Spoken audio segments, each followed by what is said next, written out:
Hello, everyone, and welcome to the show. My guest today is a trailblazing maverick who is quickly redefining self-help and weight loss paradigms. She's the author of Happy Calories Don't Count and the New Body Mind Makeover. Please welcome to the show, Carmela Ramaglia.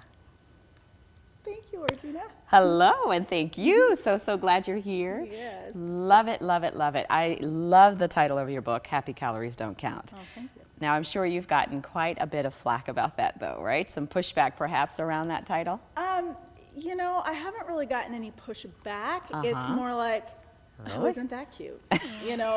Like disbelief. Either incredulousness Sure. or disbelief Yeah. or What? So don't get it? Yeah.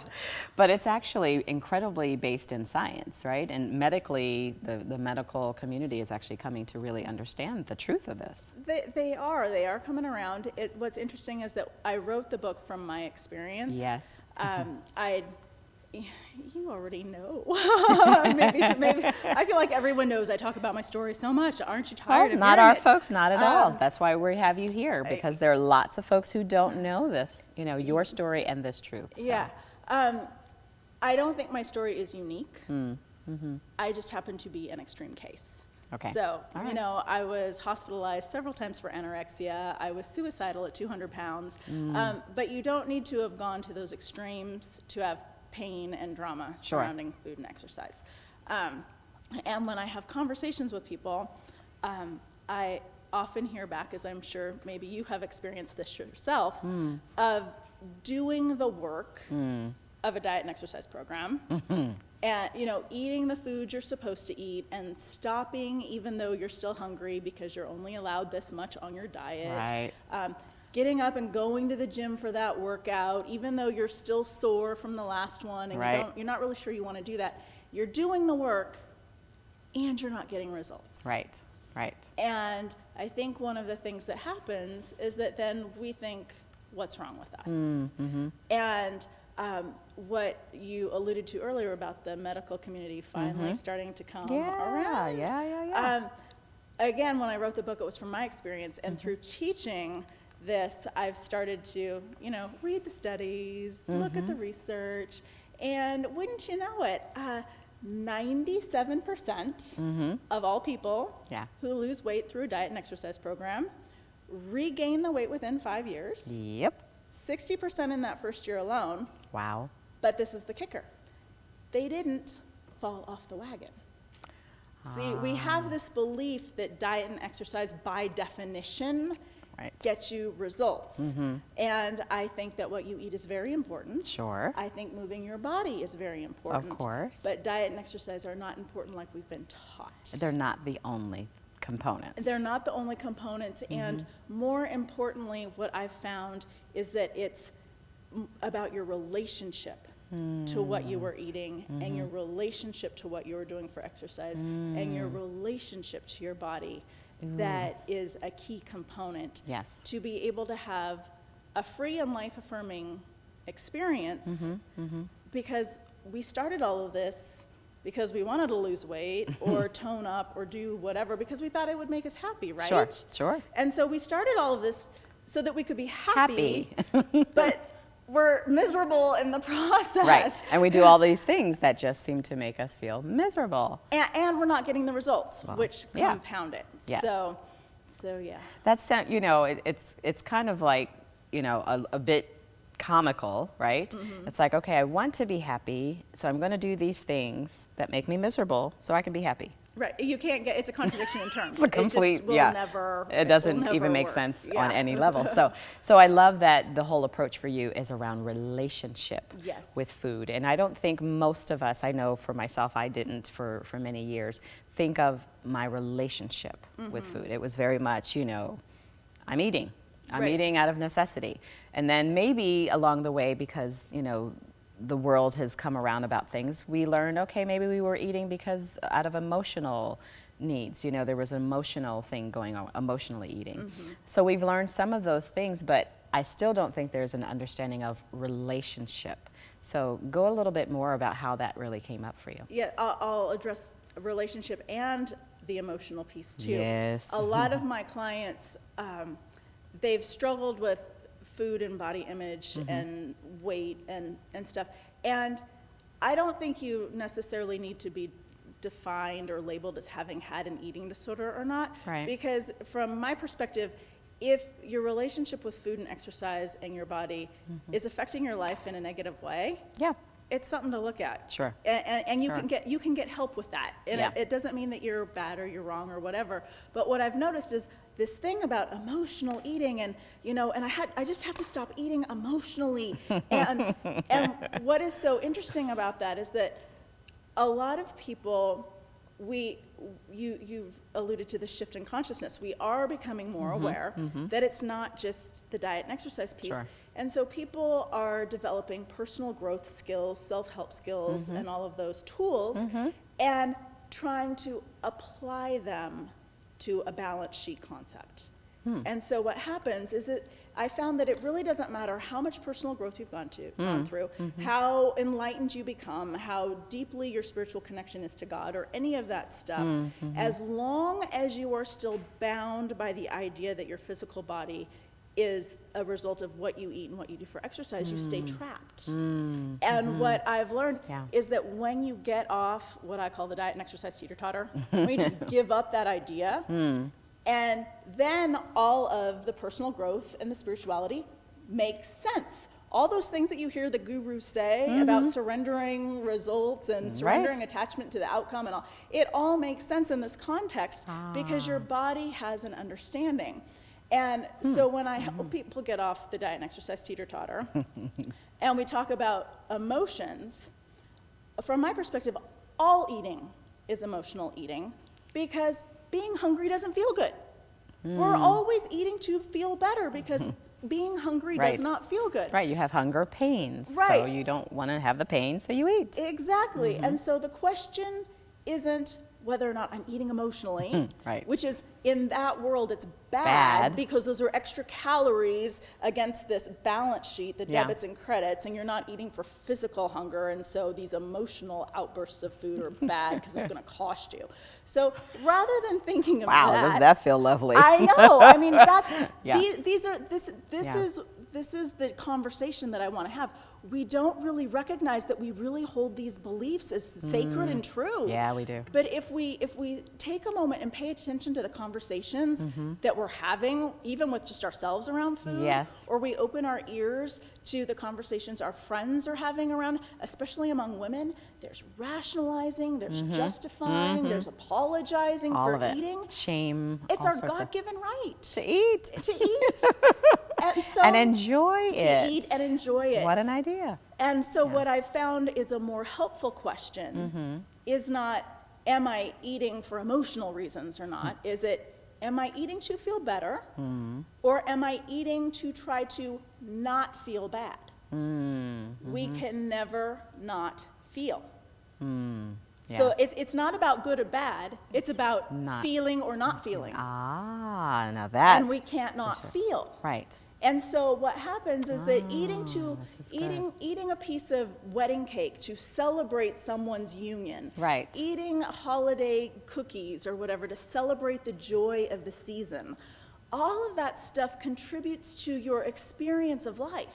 It contributes to your health, your vitality, your joy as a human being. Yes. And with this whole emotional eating piece, we go, oh my God. And so we create pain and drama around that. Right, like we're not supposed to have emotion when we eat. Right. And so I love it's this not feeling thing is the key. It's the not feeling. And so if you're feeling bad and you're eating to feel better, you know, like when you skinned your knee when you were 2 and your mom gave you a cookie, she was giving you a cookie to help you feel better and to distract you, to help you feel better. Right. And somehow along the way we got it all twisted up. And so now we're eating to try to not feel the bad. And you can't not feel the bad. You can feel better. Right. And it's a subtle distinction. But it's very distinct. And it's powerful. It's very powerful. Yeah. And to get onto this relationship piece, that's how you're navigating. When you are connected to your body in relationship, your body, if you eat that holiday cookie and you're connected, you'll stop after 1 or 2. Right. Because your body knows how to optimize itself. Yes. And through that relationship that you're developing with it, Yes. it will be your guide. It won't let you go eat a bag of cookies or a bag of potato chips or lie around the couch all day. Gotcha. We have this fear that if we're not bound by diet and exercise, we're all just going to sit around and eat cartons of ice cream and lie around the couch and not do anything. Well, and let's get into that a little bit more, because I think that is the fear. So let's go a little bit more into that when we come right back. So come right back with CARMELA RAMAGLIA. Sponsored by Soul Purpose Branding. Put your soul into your brand. Get your business on purpose. With Sabine Messner, the wizard of Soul Purpose Branding. soulpurposebranding.com. And we are back with CARMELA RAMAGLIA, who is the author of Happy Calories Don't Count, and we're really going into this whole idea of our relationship with food. And you brought up a really big distinction, and that is how many times we are actually eating to not feel. And as human beings, that is not possible, right? I mean, there can be certainly a sense of, neutrality and peace and calm and centeredness. So we're not talking about that, but we are feeling beings. So that's always a part of who we are. So this trying to not feel while eating, that's the issue. And you brought up, well, your body's not going to just let you, sit around and eat cartons and cartons. And I think that is the fear, because some people, when they are in a distraught, state, that's exactly what they do, right? Is sit around and eat, oogahs of ice cream and cookies and cakes and chips and just kind of gorge out on all of these kind of bad foods, quote unquote. And it is to try to feel better or to not feel the pain that they're feeling. Right. Yeah. To not feel the pain that they're feeling. And I think part of that comes from the culture in which we live. We are inundated with marketing and media messages to help us fight the battle of the bulge. Yes. So it's in our consciousness. Yeah. Weight loss is one of the most popular topics. It's like sports, weather, and weight loss. It's what's the new huge. Diet are you on? Yeah. What are you doing? What are you doing? But what happens is that the conversations are always up here. Yeah. They're never taken down here where transformation and healing can really occur. Yes. And what we're fed, pun intended, Good one. what we're fed through the culture is this idea of scarcity. Yes. That we only get so much to eat. Yes. And that thing that you're talking about, the fear of the rebellion, in my experience, both in my own personal experience, because I do know what it feels like to gorge on cartons of ice cream, Sure. I think most of us do at some point. And so what it is it's a spiritual rebellion against the idea that we only get so much to eat in this tea. So we're going along and we're trying to manage the calories in and the calories out. Keep it all under control. And it's an artificial state that we've bought into based on what we're getting from the culture and the media. And our souls and our spirit and our emotional intelligence knows better. Yes. And we finally had it. And so, we rebel. It is, at some point we're using food in a maladaptive way. We're trying to not feel, which doesn't work. But what makes the cartons of the ice cream and all that stuff is rebellion against this. Yes, I get that. I get it. Yeah. And while you were saying that too, the whole piece, part of the fear is of being out of control. Where the truth is, actually, we are quite in control. And if we know that truth and we're operating from that truth, then there's no need to fear it. There's no need to fear it. And there's another thing I'm so glad you brought up the word control, because especially with eating disorders, control is a big, huge, big thing. And the thing is that we're taught that we can and should, but that we can control the size and shape of our body based on what we eat and based on what we do for exercise. Right. So diet and exercise, by definition, equal a result. Yes. And so we think that I'm in charge of what I'm eating. I'm in charge of what I'm doing for exercise. Therefore, I'm in charge of the result. I'm in control of the result. your body is in control of the results. And that's really why big. you want to partner with it. Ah. You cannot control your body, but you can be a really strong influencer. You can be a great partner. Yes. You can be a great ally. And when you start to partner with your body and let it see that you're there for it, Right. it will give you everything you need to know. It will tell you when you're hungry. It'll tell you Yes. what you're hungry for. Yep. It'll tell you when to stop. Yep. It'll tell you when to move. And when these actions are coming from an integrated and congruent place, Yes. coming from your body's deepest wisdom, Yes. the entire experience is free and life-affirming and happy. Yes. Which is why we started this whole thing in the first place. To be happy. To be happy. And then the results are sustainable. We That's don't key. gain it back in 5 years. Right. Or a year. Or whatever. or 6 months. Or It's- after the holidays. It's Right. coming from, it's a complete transformation coming from the inside, and it's a life-affirming experience that is sustainable. That really just, I mean, that to me is really powerful distinctions. And so, okay, we get concept now. We have a sense of, all right, here's a different approach. Here's how to do it. And I love being your own body's ally. I think that's beautiful because now you're working with yourself. You're an advocate for yourself, your self-care. So I'm big on that. So I love that. So, okay, now how do we do that in a really specific way? And I want to get a little bit more into that, get some details, some steps that we can do right today, right after we come back, okay? Yes, great. All right, beautiful. So come right back. We'll hear more from Carmela.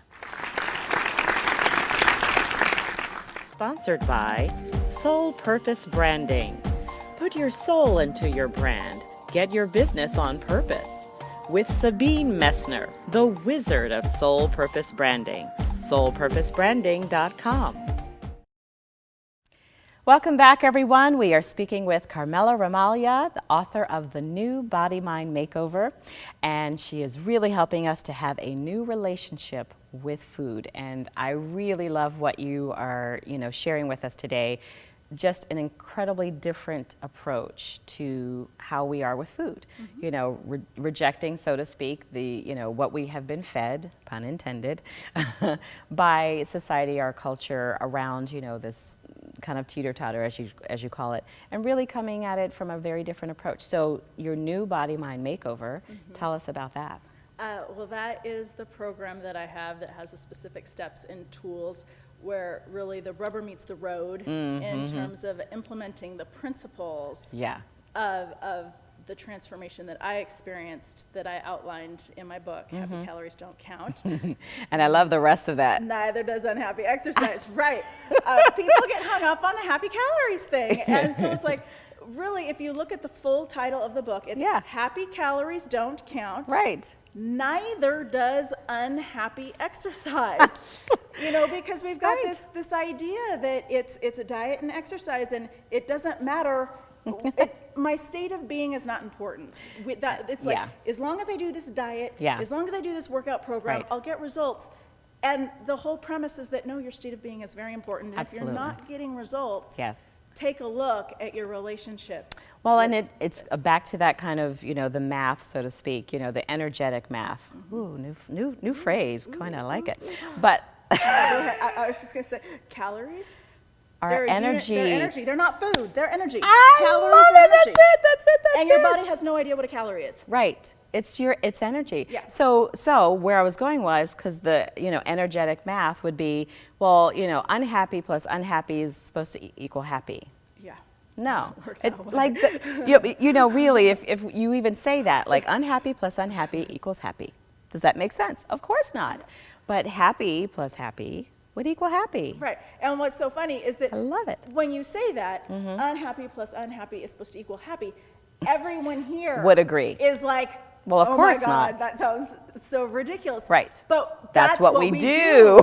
That's what we do. That's totally what we're doing. That's what we're doing. Exactly, I'm going to unhappily trudge and run and walk or be on this treadmill or be on this whatever. Right. And I'm going to unhappily not eat all the things that I really enjoy and count this and limit and squish, and and that puts your mind and everything into starvation mode or something, right? And exactly. And the thing is that we make we make these observations and these judgments about what other people are doing. Yeah. So, and this is actually what started The whole thing. Is that people would be asking me, what do I eat? Yeah. They thought that I looked good, and it was, what do I eat and what do I do for exercise? Right. If you look at the tabloid magazines, Yes. it's this celebrity, what are they eating? What are they doing? For exercise? Yes. No one's asking about the relationship. Right. And so that's why what we do is we see somebody at the gym and we see them on the treadmill and they seem to have a good body. So we think, oh, we need to be on the treadmill too. But if we're having a horrible experience on the treadmill, it doesn't matter how many hours or miles we log. So true. We're not going to get the same result, and this is the deeper conversation Yeah. that we need to have Yeah. about this. Beautiful, Yeah, beautiful. And that's exactly. what I'm so, so grateful for people like yourself who are doing that. Right. So what do you say to do instead? What are some of the things to do instead? Yes. So there are two very powerful things that you can do instead. Yes. And one is this total mindset refocus. And it's simply just get off the diet and exercise teeter-totter. And it's so hard to do because of the culture we live in. Yes, And yeah. so every time, catch yourself, every time you're judging something you eat, every time you're judging what you're doing for exercise, every time you hear a commercial say, hey, this is good for you, it only has so many calories. You can go, oh, hey, they're feeding, pun intended, feeding me that again. I love it. I love it. You know? Yeah. So yeah. raise your consciousness about what's really happening and just get off it. Just say, hey, No, not doing that. my body is more than a caloric balance sheet. Yes. My yes, body yes, is yes. the divine essence of my soul in flesh, blood, and bone. My body is so much more than food in, exercise out. My body has no idea what a calorie is, and I am not going to participate in that conversation. I love that. So that's really powerful. It's a very powerful thing you can do. It's very simple. Yeah. It's very simple. It's very powerful. Yeah. It's just sometimes mucky given the culture in which we live. Sure, and it's insidious, the Yes. thoughts and the thinking, Yes. it's because that's how we have been trained. Yes. Put something up and you want to put it in, oh, is this good for me? Is this a bad, oh, I'm being bad, I'm going to have this snack. Right. So I love that you said not to judge yourself Right. when you're eating. So already that's a very kind of, that's unhappy, right? How do you Right. feel when you're judging yourself? Well, most times not so much, not so great. Exactly. So release the judgment, right? And don't participate in that. Right. Okay, good. And then the second most powerful thing you can do is connect with your body. And you can do that in two very specific ways. Okay. One specific way, you're already halfway there because you've gotten off the diet and exercise teeter-totter. Okay. What happens is if we are living by what goes in, what goes out, by definition, we have to disconnect. Sure. Because being hungry hurts. We don't get to eat until we're full. We get to eat until we've eaten all the calories we've been allowed to eat. So when we've eaten all those calories, we have to disconnect I got it. to stay to that model. So got it. by giving up that idea, Yeah. we've already given ourselves half the space to start to connect with our body. That's because huge. now we're giving ourselves the space and the grace to just tune all that stuff out and tune in and connect Yes. and really listen to its wisdom. I love that. And then another thing, it sounds, really interesting coming from the Happy Calories girl, but one of the most profound ways you can develop a relationship with your body is through daily physical movement. And exercise has absolutely nothing at all to do with burning calories or losing Right. weight. No. It's like taking your body out on a date. Oh, I like It's that. it's a way to engage in relationship so that, you can feel what does it feel like Yes. when I start to feel exerted. What does it feel like Yeah. when, like we're sitting here, am I slouching? Right. Am I in my body? Right. Am I not in my body? What does Right. it feel like to stretch?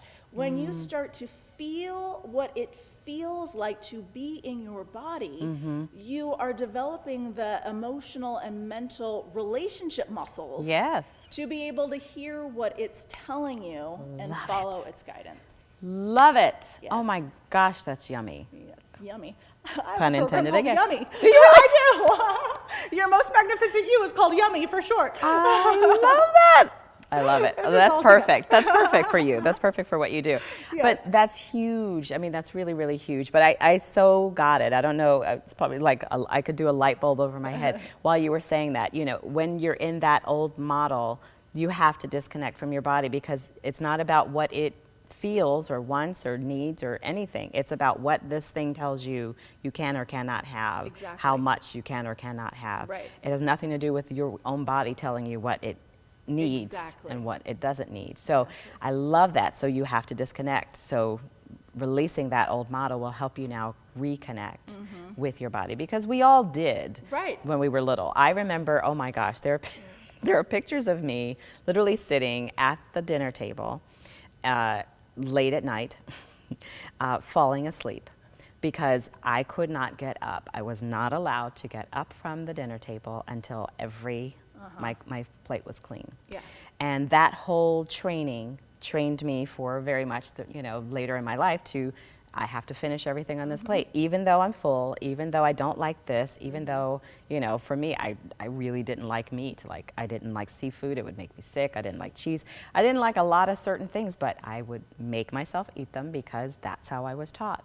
And so it was really a big thing to unplug from that, which is exactly what you're saying, and begin to honor what my own body wants and listen to it and start to feed what I need, what's best for me. Yeah, exactly. Yeah. A lot of people have a similar experience in the sense if they grew up without enough to eat, or if in a big family where there wasn't really enough, you have to eat it all really fast and you have to, so that way you get your share. Yes. Yes. And so when the circumstances are different and you don't need to engage in that behavior, you haven't really learned how to connect. Right. And it's the connection that fosters the healing. Beautiful, beautiful. And even recognizing your story, your eating story, right? Your familial eating training that you've received. We all have it. Yeah. So just even being conscious of that and then creating a new one and a new relationship with food. Yummy delish. This is so good. This is so good. So you have something lovely to help us all to really step into a new thing today. Yes.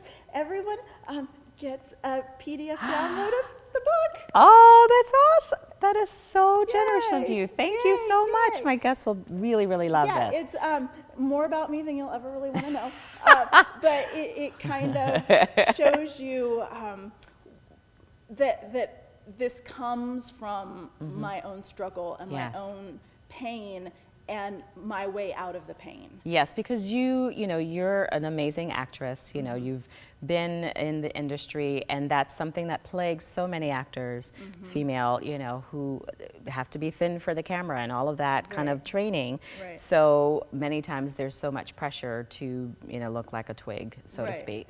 And it really sets up that, wouldn't you say? I would agree with that. And what's interesting is that acting is what saved my life.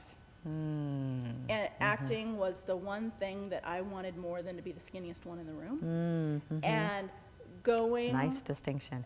And acting, and you'll get this because you're an artist.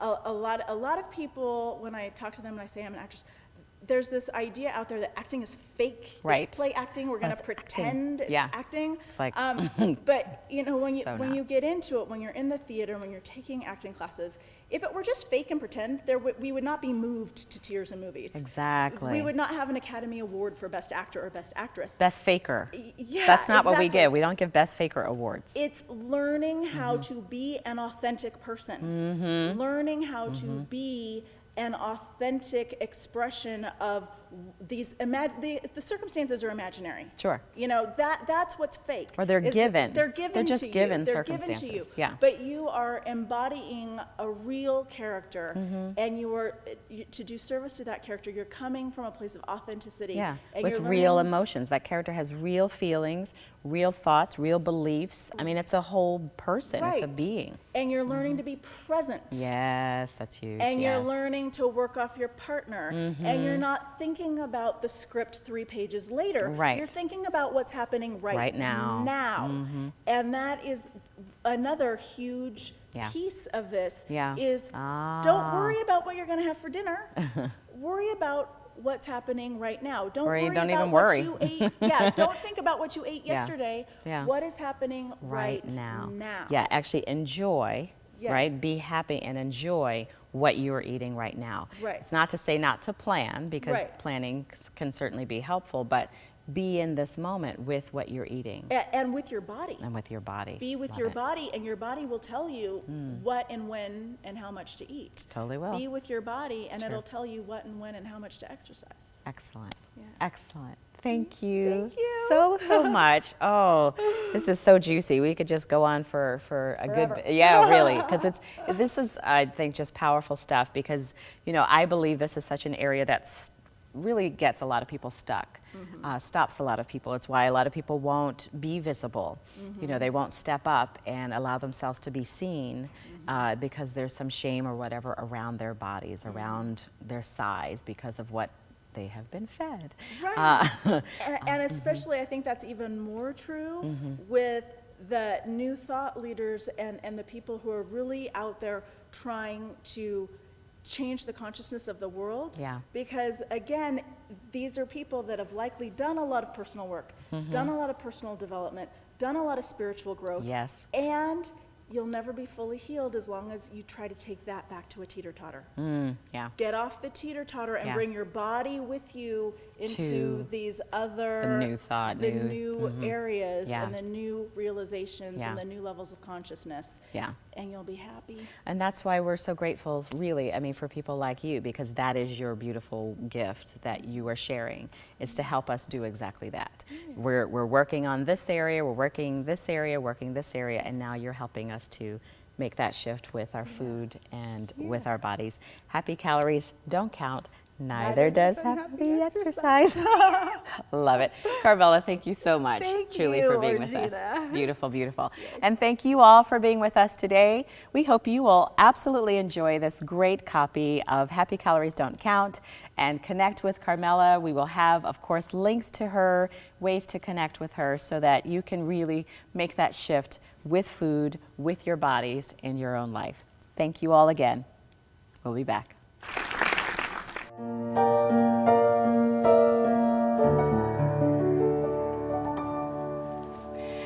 Hello, everyone, and thank you so much for being with us today on our show.